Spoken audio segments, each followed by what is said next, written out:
നമസ്കാരം. എന്നും കഴിക്കുന്ന പ്ലെയിൻ ചപ്പാത്തി കഴിച്ച് ബോറടിച്ചോ? എങ്കിലേ ഇന്ന് നമുക്കൊരു വെറൈറ്റി ചപ്പാത്തി ട്രൈ ചെയ്യാം.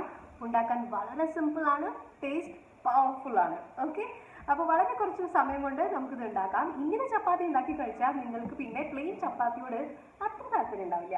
ഓക്കെ, അപ്പോൾ വെൽക്കം ടു മൈ ചാനൽ. ഞാൻ പൂജ. നമുക്ക് നേരെ കിച്ചണിലേക്ക് പോയിട്ട് ഈ വെറൈറ്റി ചപ്പാത്തി എങ്ങനെ ഉണ്ടാക്കുന്നതെന്ന് നോക്കാം. ആ സബ്സ്ക്രൈബ് ബട്ടൺ ഒന്ന് ക്ലിക്ക് ചെയ്തേക്കണേ. ചപ്പാത്തിക്കുള്ള മാവ് ഓൾറെഡി ഞാൻ കുഴച്ച് വെച്ചിട്ടുണ്ടായിരുന്നു ഒരു മണിക്കൂർ മുമ്പ്. അപ്പോൾ അതുകൊണ്ട് നല്ല സോഫ്റ്റ് ആയിട്ടുണ്ട് ഇപ്പോൾ അത്. ഇനി നമുക്ക് ഈ ചപ്പാത്തിയെ വെറൈറ്റി ചപ്പാത്തി ആക്കാനുള്ള ഇൻഗ്രീഡിയൻസ് എന്താണെന്ന് ഞാൻ പറയാം. ഒരു പിടി മല്ലിയില, ഒരു പച്ചമുളക്, 2-3 അല്ലി ഗാർലിക്, അതായത് വെളുത്തുള്ളി, പിന്നെ അയമോദകം, അത് ഓപ്ഷണലാണ്, ഉണ്ടെങ്കിൽ മതി, ജീരകം. ഇത്രയും മതി നമ്മുടെ വെറൈറ്റി ചപ്പാത്തി ഉണ്ടാക്കാനായിട്ട്. ഓക്കെ, ഇനി ഇത് എല്ലാം നമുക്ക്, അതായത് എല്ലാം എന്ന് പറഞ്ഞാൽ പച്ചമുളകും വെളുത്തുള്ളിയും പിന്നെ മല്ലിയിലയും നമുക്ക് വളരെ ചെറുതായിട്ട് അരിഞ്ഞെടുക്കാം. ഓക്കെ, ഇതാ ഇതുപോലെ. ഇതിപ്പോൾ ഞാൻ ഒരൊറ്റ ചപ്പാത്തി ഉണ്ടാക്കാൻ വേണ്ടിയാണ് ഇത്ര എടുത്തിരിക്കുന്നത്. 1-2 ചപ്പാത്തി മാക്സിമം. നിങ്ങൾ എത്ര ചപ്പാത്തിയാണോ ഉണ്ടാക്കുന്നത് അതിനനുസരിച്ച് ഈ ഇൻഗ്രീഡിയൻസ് എല്ലാം എടുക്കണം കേട്ടോ. ഇനി ഈ അയമോദകവും ജീരകവും എന്താ ചെയ്യേണ്ടതെന്ന് അറിയോ? കൈ കൊണ്ട് നന്നായിട്ടൊന്ന് തിരുമ്മുക. അപ്പോൾ ഇതൊന്ന് പൊടിഞ്ഞ് നന്നായിട്ട് തരിതരിയായിട്ട് കിട്ടും. ഓക്കെ, എന്നിട്ട് ഈ എല്ലാ ഇൻഗ്രീഡിയൻസും കൂടിയിട്ട് നന്നായിട്ടങ്ങ് മിക്സ് ചെയ്യാം. അജ്വായിനും ജീരകമൊക്കെ ഉണ്ടല്ലോ, ഗ്യാസ് ട്രബിൾ റിമൂവ് ചെയ്യാനായിട്ട് വളരെ നല്ലതാണ്. ആസിഡിറ്റി ഉള്ളവർക്കും വളരെ നല്ലതാണ്. അപ്പോൾ നിങ്ങൾക്ക് എപ്പോഴെങ്കിലും ഗ്യാസോ അല്ലെങ്കിൽ ആസിഡിറ്റിയോ തോന്നുകയാണെന്നുണ്ടെങ്കിൽ കുറച്ച് വെള്ളത്തിൽ അയമോദകമോ അല്ലെങ്കിൽ ജീരകമോ ഇട്ട് തിളപ്പിച്ച്, ജീരകം നമ്മൾ സാധാരണ കുടിക്കാറുണ്ട്, പക്ഷേ അയമോദകം ഇട്ട് തിളപ്പിച്ച് വെള്ളം കുടിക്കുന്നത് നാട്ടിൽ അത്ര ഉണ്ടോ എന്ന് എനിക്കറിയില്ല. എൻ്റെ വീട്ടിൽ അങ്ങനെ പതിവില്ല. ഞാനപ്പോൾ എൻ്റെ അമ്മയ്ക്കും അനിയനൊക്കെ പറഞ്ഞു കൊടുത്തപ്പോൾ അവർക്കും നന്നായിട്ട് ഇഷ്ടപ്പെട്ടു. നിങ്ങളും അത് ട്രൈ ചെയ്ത് നോക്കണം കേട്ടോ. അങ്ങനെ മിക്സ് ചെയ്ത് വെച്ചിരിക്കുന്ന ഈ ഒരു കൂട്ടിലേക്ക് നമുക്ക് കുറച്ച് ഉപ്പ്, ആവശ്യത്തിന് ഉപ്പ്, പിന്നെ കുറച്ച് വെളിച്ചെണ്ണയോ അല്ലെങ്കിൽ സാധാരണ നിങ്ങൾ ഉപയോഗിക്കുന്ന എണ്ണയോ ഒഴിച്ച് അതും നന്നായിട്ടൊന്ന് മിക്സ് ചെയ്യുക. കൈ കൊണ്ടൊന്ന് പ്രസ് ചെയ്ത് തിരുമ്മി എടുക്കുകയാണെങ്കിൽ നല്ലതാണ്. അപ്പോൾ അതിൻ്റെ എല്ലാ ഫ്ലേവേഴ്സും നമുക്ക് മിക്സായി കിട്ടും. ഓക്കെ, അപ്പോൾ നമ്മുടെ കൂട്ട് റെഡിയാണ് വെറൈറ്റി ചപ്പാത്തിക്കായിട്ടുള്ള. ഇനി എങ്ങനെയാണ് ഇത് ചപ്പാത്തിയിലേക്ക് ആക്കേണ്ടതെന്ന് ഞാൻ പറയാം. അപ്പോൾ ഒരു ചപ്പാത്തി ഉണ്ടാക്കാനുള്ള മാവ് ഇതാ എടുത്തിട്ടുണ്ട്. ഇത് കൈകൊണ്ട് ഞാനിങ്ങനെ ഒന്ന് പ്രസ് ചെയ്ത് ഒന്ന് പരത്താണ്. നിങ്ങൾക്ക് വേണമെന്നുണ്ടെങ്കിൽ സാധാരണ ചപ്പാത്തി പരത്തുന്ന പോലെ ചെറുതായിട്ട് പരത്താം.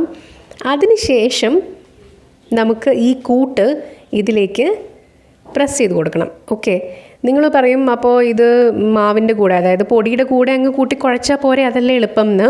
ശരിയാണ്, അങ്ങനെയും വേണമെങ്കിൽ ഉണ്ടാക്കാം. പക്ഷേ ഇങ്ങനെ ഉണ്ടാക്കുമ്പോൾ ഉണ്ടല്ലോ, നമ്മുടെ ഈ ചേരുവകളുടെയൊക്കെ ഫ്ലേവേഴ്സ് ഉണ്ടല്ലോ, അതായത് മല്ലിയിലയുടെയും പച്ചമുളകിൻ്റെയും അജ്വായിൻ്റെയും ജീരകത്തിൻ്റെയും വെളുത്തുള്ളിയുടെയൊക്കെ ഫ്ലേവേഴ്സ് കുറച്ചും കൂടി സ്ട്രോങ് ആയിട്ട് നമുക്ക് ടേസ്റ്റ് ചെയ്യാൻ പറ്റും. അതാണ് ഇതിൻ്റെ ഒരു ട്രിക്ക്.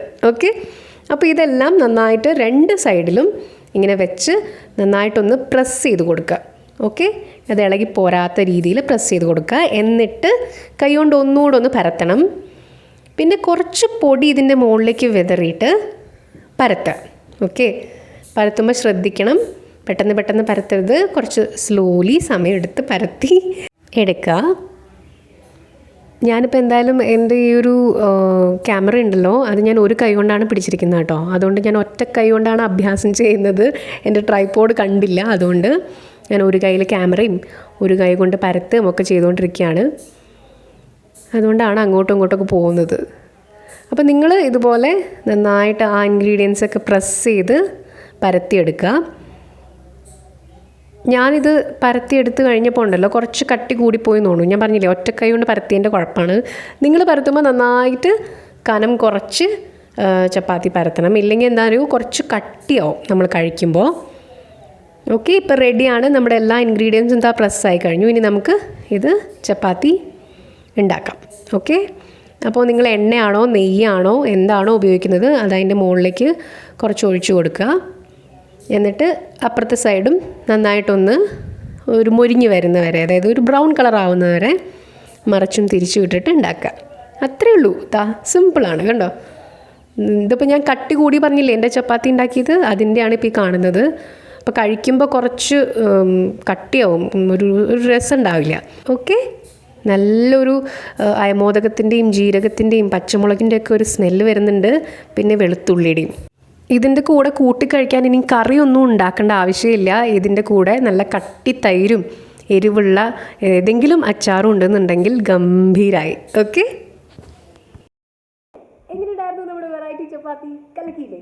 ഇനിയും ഇങ്ങനെയുള്ള വെറൈറ്റി ചപ്പാത്തി റെസിപ്പീസ് കാണാൻ നിങ്ങൾക്ക് താല്പര്യം ഉണ്ടെങ്കിൽ അത് കമൻറ്റ് ബോക്സിലും എന്നെ എഴുതി അറിയിക്കാം. ഓക്കെ, അപ്പോൾ നമുക്ക് വീണ്ടും പെട്ടെന്ന് അടുത്തൊരു റെസിപ്പിയുമായിട്ട് കാണാം. അതുവരെ എല്ലാവരും ഹാപ്പി ആയിരിക്കുക, ഹെൽത്തി ആയിരിക്കുക, and keep watching the Veggie Pooja recipes.